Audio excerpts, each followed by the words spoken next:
Yeah, so this is, I'm taking this video here because it's not often that Jon and I get together to chat. He's visiting my classes, really cool. We've been talking. And so since it happens like once every 23 years that people like us get together, we thought we'd just do an open question and answer. And it's being filmed and it'll go on the internet at some point in time. So anybody ask anything, we're going to keep it to like 20 minutes. What do you think is the main difference between Europe and US about implementation Agile? Oh, I thought you meant just in general. No. Distance? Yeah, so you've been in places, right? You've been lots of places. I kind of think that the spirit seems to grow the further away we are from the US with like Agile. So going to, let's say, Romania or Serbia or India, it seems to be more original, more, I think, old school, and Europe might be somewhere in between. It's hard to say, but a lot of stuff seems old hat in the US, like, I don't know. What do you mean that they don't apply Like, stuff? it's almost like in the beginning after we did our thing, Yeah. I felt awesome. Like we unleashed freedom Yeah. for millions of people. Yeah. And then all kinds of commercial capital. I mean, I'm a big capitalist. I love capitalism. That's how things grow. But it's like we're back to where we were, fighting some giant, like large process thing. Like what the heck? Yeah, we try to get rid of the process. Yeah. Value one of the manifesto. And it's somehow back again. So, but it seems less so in some other countries that might not be as, say, polluted as we are with too many certificates. So it's, the way you phrased it is interesting because I've answered this question for other countries, and I'll just try it the way I answer it for other countries. The question one is, can you give your boss bad news? That's the first question. Can you give your boss bad news? Good one. And so literally Kent Beck and I were in Japan in 2000. Everybody in Japan. And someone said, hey, can we do this thing? At that time it was Crystal and XP they were asking about. And we said, can you pair program? They go, yeah. Can you be in the same room? Yeah. Can you have access to your customers? Yeah. Can you work in increments? Yeah. And we're getting like really scared. Like this is too easy. And then one of us asked, can you give your boss bad news? And they went, no. Right, you can't in Japan. And that has become the dominant question. So Agile really is about uncovering bad news early. That's why you do the early probes, early deliveries, early access to expert users, right? Bad news to your boss as soon as possible. And that seems to be the first gate. And so when related to that is what's called power distance, which is the highest and the lowest people in the hierarchy, how well the low person feels in talking to the high person. And Scandinavia has the lowest power distance of anywhere in the world. And that's where I see this works great, because if you're going to give your boss bad news, you want low power distance. So we look at other countries, like Mexico, where they've got a high power distance. If you go to Thailand, Japan, India. India. Huge power difference. Right, right. And you can't give your boss bad news. Now, when I go to France, what's interesting, in addition to that, they're very territorial. They've got, people want to be in their boxes and they're protecting their territories. Now that prevents the cross-pollination of information. And I'm struck here in Germany by a lot of the companies, the bigger companies, they really want their process boxes. And I don't know the underlying reason why they're protecting the process boxes, but as long as they're protecting the process boxes, we're also interfering with early discovery of bad news and information flow across. And that's different than what you're saying, like in the US, where the bigger companies go, yeah, enough of that freewheeling, Agile stuff, we're clamping back down on it again. Arr! And that's reaction. Why is it in the US? So I have a theory. Yeah, you go. I kind of think that the backlash, or you mean the Yeah, backlash would be a good word. yeah, is, it's hard to say without, well, Without swearing. I think what happens when you essentially compartmentalize and turn things into like a unit-wise approach and roles. And I remember, I think only within the past couple of years did I learn the acronym RACI, R-A-C-I. I mean, thank goodness. Roles, accountability. Some such crap. Yeah, I mean, it might work in certain situations that are very lockstep and simple, maybe complicated. But I think what happens is too many people flooded into the, let's say, the workplace without enough, what I might think of a capacity, a holistic approach, engineering approach, so that there was a kind of a big upswell, thanks to, as I said, kind of unleashing the masses, where we ended up with folks who could figure out to do a thing, but couldn't figure out to be holistic, and like there's just not enough capacity. And I think that's the biggest thing that folks have realized. Well, you already kind of we squeezed enough out of that kind of person in our industry, and they're not generally more capable outside of that. And so I think the backlash is, we got enough out of that, move on. But I don't know, I'm just making that up. Yeah, and I attribute a lot to just general greed and power. People who want influence will use whatever. Yeah, you guys think, if I say more agile words, then I'll have more power and influence? Sure, agile word, agile word, agile word, agile word. It's not that they care about the power. And I think that that power and then is that pushback that we're seeing, that they're then getting territorial and squeezing and whatnot. I have a quote that's gone around the internet. Your brilliant idea will either be misquoted and misused or ignored, and you don't get to choose which. And so I've been part of writing like 3 manifestos, and the other 2 have never been misused because nobody knows they exist. So like literally the very fact that it's being misquoted and misused is a sign of its success. It's just, we're up against human nature here. I don't feel bad. The companies that are doing this are really rocking it, and the other companies are doing the usual power plays. Hey, that was a long first question. Are you guys online? Either of you want to hit in with a question? Well, I might have one for you. And Richard's stacked up, I can see. Yeah, I think. Oh, Richard, do you want to go first? Okay. Some of our customers are very waterfall oriented, as you said, kind of very silo based, and they proactively come to us to get kind of agile training. They want to be agile, but it's very difficult to kind of change the animal. And I just wonder if you have any tips for us when you have a very waterfall focused business, how you can kind of make small steps to change their attitudes, to change their way. Doodle from Carpaccio. So I'm a black-hearted cynic on this topic. I offer no hope. Yeah. I periodically have a couple of friends who've been working in sort of trying to get big organizations to do agile stuff for a couple of decades, and I periodically, and I know there's all these agile transformations, and I hope you guys are not agile transformation consultants.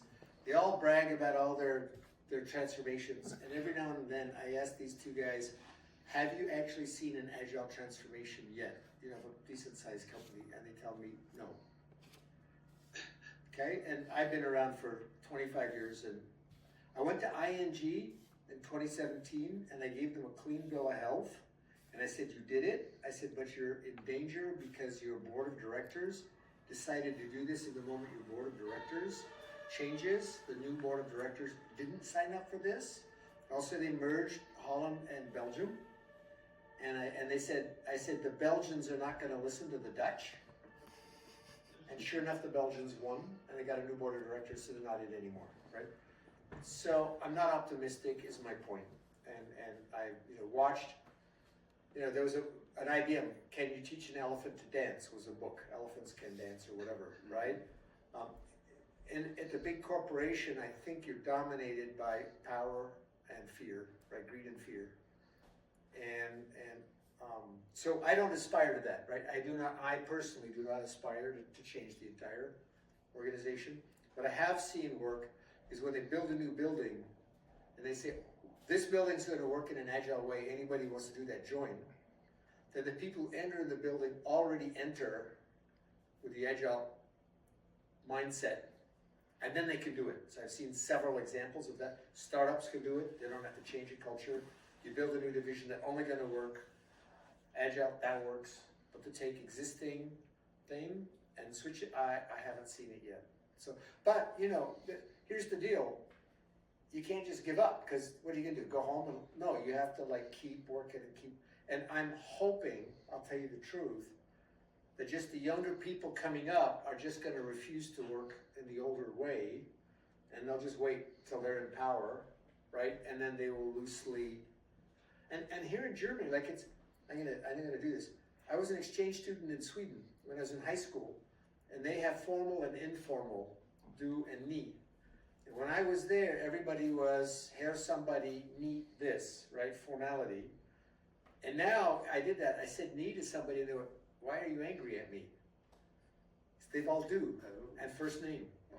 And just that next generation just grew up and decided, so it's gonna be. Now, question in Germany, are you a do, and you were using the informal today. What is informal? Ihr wollt, nicht Sie wollen. Well, that's formal. Z is formal. Yeah, I know, but you didn't say Sie wollen, you said It das depends. wollt ihr.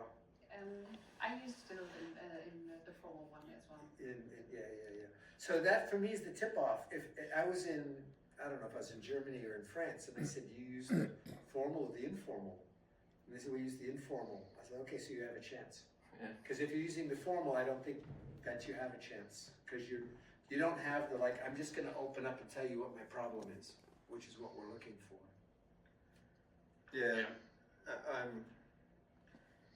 I might not be as quite as black-hearted, but it's close. Because one of the reasons I created a lightweight methodology while I was doing Defense Department work, to talk about big problems. But thank you. My question is partly answered now, but it would be the following. I am part of an Agile team in a huge federal agency. And the Agile team is very special because they implemented 3 managers. They implemented a risk manager, quality manager, and a progress manager around this Agile team. Yeah. So, and I asked, hey, what are you doing here? Don't you trust your Agile team? And I earned a shitstorm from manager. Yeah. But 3 controllers for Agile team. This does not fit for me, and you answered me, forget it. It will not change in the next time, because if you need 3 controllers, but answer. So, a comment I made a long time ago was it's very easy for management, or leave off the word management, it's very easy to over-constrain a project so it can't succeed. And people think that as they add more rules, they're actually increasing project safety, but every time they add a rule, they decrease project safety. And there's a moment when you've added enough that literally there's no way to win, right? And it's kind of hard to explain or show people that they've over-constrained the project or the situation into a non-winning thing. But actually it's when you take the constraints off that you make it more winning. Hey, let's shift the topic. Different.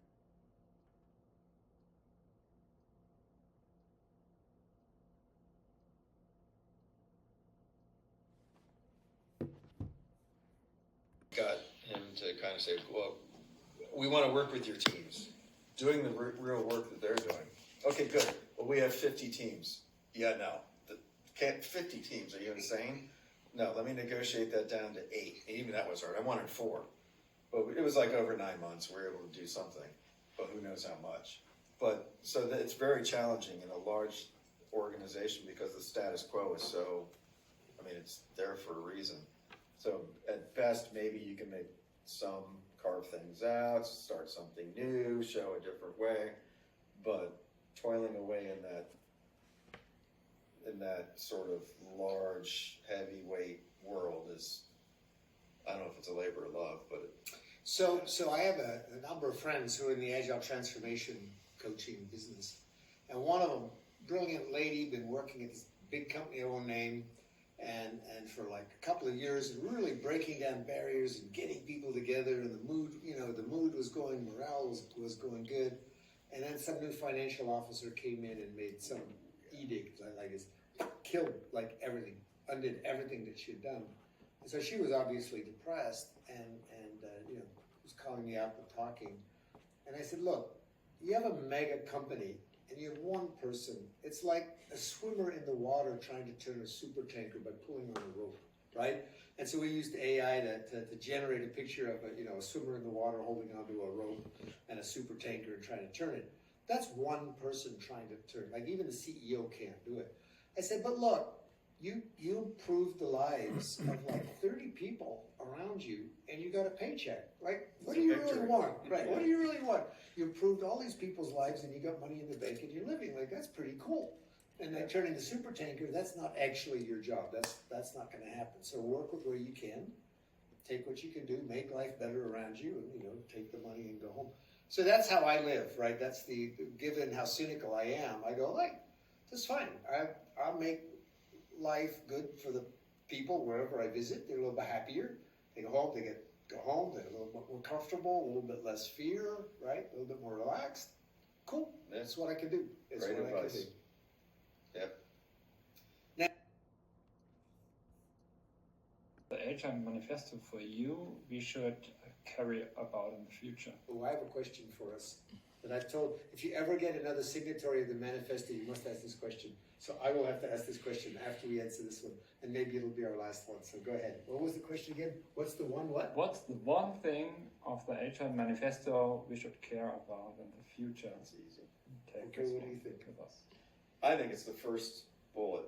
The first value of the The manifesto? first value, yeah. Because you could almost get the others after that. But it's the people, right? It's the individuals and interactions.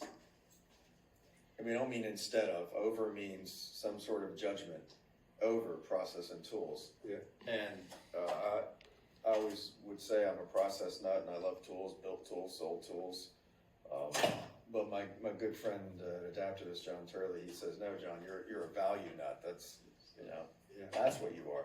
And so if you understand the power, and that's what a lot of Alistair's discussions today, if you notice, is very, some people might call some of that woo-woo, right? But the people side of things and understanding how we work is the best thing you can do, is elevate the individuals, and all good things will happen, because it's usually what's missing is the lack of collaboration, lack of actually, most of the things you're challenged with in huge organizations are, we're pretending to cooperate at best. We're not really collaborating. God forbid we actually collaborate. We have to talk to people. But that's not. Do the first bullet. If you can only remember one value, that's the first one for me. Same. All right, now I get to my question, which may be the last one, because I'm just protecting his time here. So we wordsmith the values page to death. Like, it was 100%. I remember people saying, so how do you feel about it? And someone would be like this instead of this. And then say, well, what is that's bothering you? This was one of the best parts of the meeting was what's bothering you. Well, I don't like that. And so they would say, well, what would it look like? How can we phrase it so it doesn't bother you? And there was this final moment where 17 thumbs were straight up, and I was like, everybody's looking around like, oh my God, I can't believe it, 17. Like, you remember that moment? Yeah, and that's super powerful, because he's not joking, or exaggerating. And I'm a wordsmith nut. Like, I love writing and we did that, and we labored over some phrases, and I can remember mine. Mine was, at that time, it was working software over documentation. I said, I can't do that. I can't go out there and say that. And the closest we got was comprehensive, because that's a tough one to go after. But that was mine. But here's the point. When we shifted over to the principles, we no longer had unanimity. We had different people Right. with different philosophies and different preferences. Plus, people were thinking about their airplanes. You know, Ari von Bennekom left, and somebody else was getting ready to do the plane, and there was like 10 of them or 12 of them or however many there are. And you just can't wordsmith those, right? Because I remember literally Ward Cunningham looking. There's one of them. Because I go, you have to deliver every 3 months. You can't go longer than 3 months. And I didn't understand, by the way, that XP guys were saying iteration. I was saying delivery. And those are not the same. And I thought when they said iteration, they were meaning delivery, but they weren't. They were just meaning iteration. So we had a little miscommunication there. Anyway, so I had written, I said, I can't do this thing a couple of weeks. I said, in 2001, I said, you can't do this for a couple of weeks. I said, a couple of months would work. And Ward looks at me, you know, like he respects me and he likes me, but he looked at me like I had just had, you know, bear grease in my hair and my double-breasted suit and my sales suitcase with me. And he goes, would it be okay, this is the way Ward is so generous, he goes, would it be okay to say every few weeks to every few months with a preference for the former? Oh yeah, that suits me just fine. So that those words are in there, thanks to me. But here's my question, slowly I'm getting to the point. We didn't get unanimity on the principles. I think that there's at least one principle that every single signatory just has, must be time to go. Yeah. That every signatory has a little bit of heartburn over. And I always tell people, if you get another signatory in the room, ask them which of the principles causes them or caused them a little bit of heartburn. And so I don't know if you know them all by heart. I don't, but I know the ones that bother me. And there are two. Try me on them, I'll let you know. Yeah. The first one is we welcome changing requirements even late in the project. And I want to go on the record. No, I don't. I don't welcome them. I really love them when they don't change. I'll deal with them. Just give me the requirements. Don't change a thing, and I'm a happy camper. I'm not welcome, but I'm not an idiot either. I know they're going to happen. So I set up to absorb them. But the word welcome just kind That's a great point. Yeah. The way you express it, yeah, I don't welcome them. No, I would have looked for something else had we had a lot of time. Yeah, that is a funny point. And the other one, yeah, it is funny, isn't it? Yeah. And the other one was it was popular at the time. Kent and the XP guys really were playing with emergent architectures. Okay, and the idea was you do once and only once and test first, and the architecture will just magically appear. I don't believe that for the moment. Yeah, I'm with you. And physics has a thing called emergent properties of systems, and I'm going like, the architecture is not an emergent property of doing once and only once in TDD.